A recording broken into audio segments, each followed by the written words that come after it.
Bonjour les amis, bienvenue dans une nouvelle vidéo consacrée à l'Olympique Lyonnais. Vous savez que l'actualité chaude de l'OL, c'est évidemment le nouveau coach. Des noms ont circulé, on pensait, et c'était évidemment ce qui ressortait des articles des médias, que Gattuso s'était fait genre à 90%.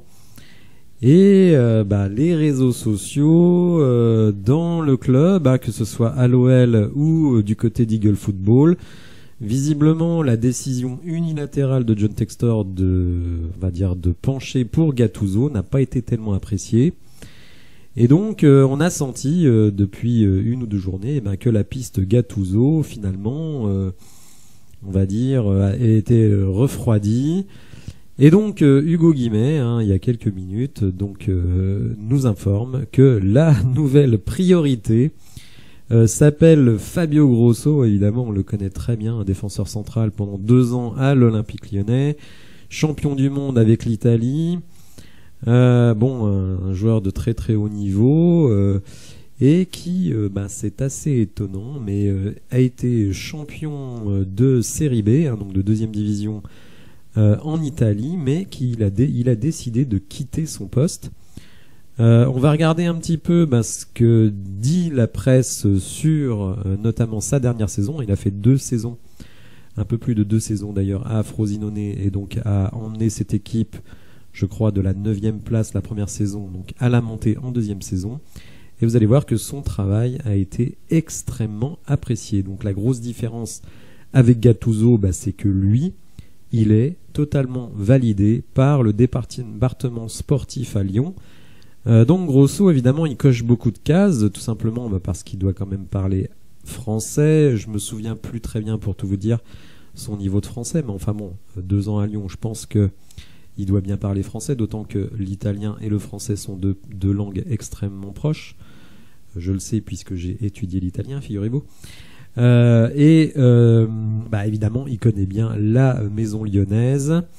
Il est libre, donc puisqu'il a décidé de quitter son poste à Frosinone malgré la montée. Alors la saison passée avec Frosinone, vous voyez, en 38 matchs, il termine avec 24 victoires, 8 nuls et 6 défaites, 62 buts marqués, 26 buts encaissés. Donc vous voyez vraiment une défense de fer, moins de 1 but par match, très très nettement. 80 points, donc vraiment très très tranquille cette montée. Et vous allez voir que la presse était vraiment dithyrambique sur Fabio Grosso. Alors il est arrivé à Frosinone en cours de saison, le 23 mars 2021. Il remplaçait Alessandro Nesta. Et l'équipe était 12e. Alors bon, il restait pas beaucoup de matchs non plus. Ils ont fini 10e du championnat. La saison suivante, donc la saison complète 2021-2022, il a fini à la 9e place du championnat. Et donc la saison passée, vous l'avez vu un petit peu plus tôt, réussite totale avec une montée et un bilan très très positif. Alors quand je vous disais que la presse était dithyrambique sur le travail de Fabio Grosso, on nous dit ici le travail réalisé par l'actuel ancien technicien était considéré comme un véritable chef-d'œuvre. Donc je pense pas que souvent on ait pu dire d'un entraîneur qu'il a réalisé un véritable chef-d'œuvre. Alors sur le plan tactique, vous le voyez ici, c'est l'ensemble de la saison de Frosinone. Donc on voit que déjà notre ami Grosso a très très peu recours à la défense à 3 ou à 5, seulement 2 fois ici. Sinon, vous voyez, il a vraiment commencé plutôt sur du 4-2-3-1.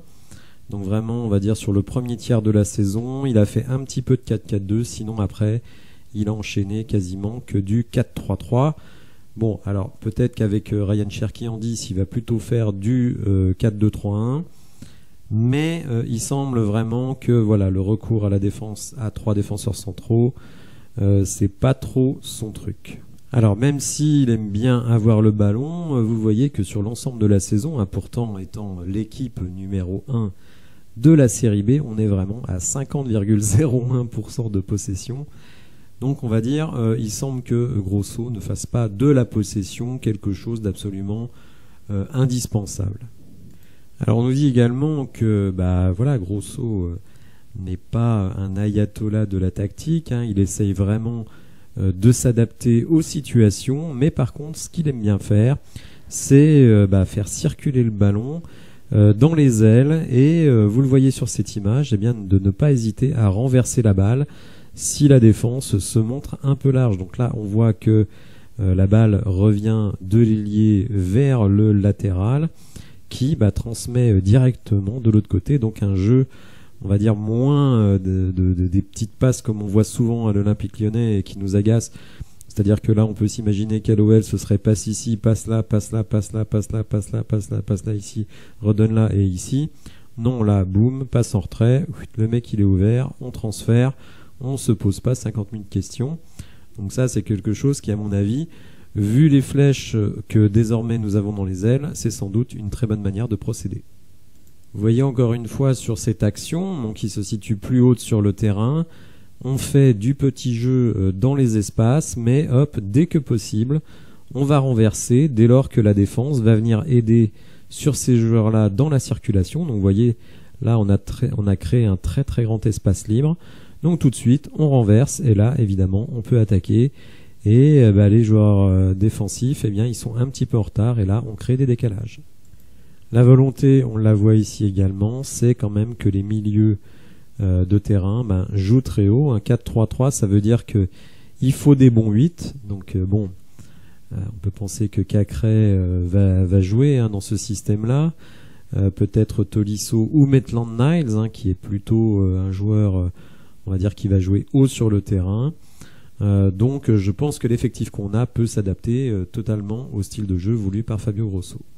Voilà, alors outre ces considérations tactiques, je pense que les fans seront sans doute intéressés de voir un ancien de la maison faire son retour sur le banc. Alors attention, je ne dis pas que c'est fait, pas du tout, mais disons que c'est une piste qui me paraît quand même beaucoup plus consensuelle que celle de Gattuso ou de Lampard ou d'autres.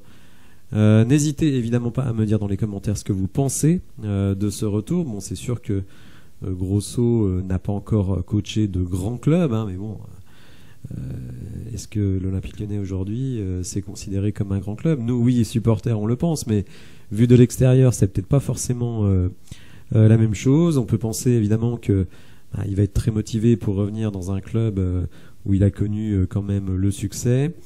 Et évidemment, son profil, coach OL, international, champion du monde. On peut penser que derrière tout ça, il y a de l'exigence. On voit aussi que c'est un coach qui fait très très bien défendre ses équipes. Or ça, c'est vraiment un problème qu'on a. Donc, à la fois avec les joueurs qu'on a aujourd'hui, mais peut-être dans le futur mercato, il connaît sans doute très bien le marché italien. C'est vrai qu'on recrute peu sur le marché italien. Donc, moi, je vais pas m'enflammer. Je vais pas dire que c'est la solution miracle, mais en tout cas, c'est une solution qui, moi, me plaît et là, pour le coup, me paraît plus cohérente que peut-être d'autres solutions. Voilà, j'espère que vous appréciez la vidéo. Si vous avez vu des matchs de Frosinone, n'hésitez pas à m'en parler. N'hésitez pas à vous abonner et je vous dis à bientôt pour de nouvelles infos. Merci, au revoir.